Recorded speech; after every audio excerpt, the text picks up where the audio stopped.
18 years later, friends and family of Angeline Allen are hopeful this cold case will be solved. It was a bad thing that would happen to her, and I can understand how they would want to know. Allen's nephew is using Facebook and YouTube to solve this crime and countless others. There's so many crimes that take place in urban communities across the country, and I wanted to be a person that could make a difference. Allen was murdered inside of her house on Douglas Street. Her house was later torn down, but the spot where her house once stood is now the site for Millennium Film Studios. Since there's a movie studio there, usually in most movies there's a happy ending, and that's what I'm trying to do in this case. I'm trying to get the case resolved. While this case remains open, Sergeant Bill Gooden says they have followed every possible lead.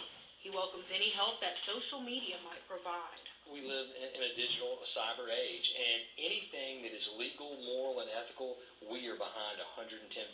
A Ruston woman has already reached out to Washington on Facebook. She wants him to help her find the person responsible for her nephew's murder. If you have tips in your community, if you feel like you don't want to snitch, I make it hip to give tips. Washington believes that just by a click of his mouse, he can bring justice to his family.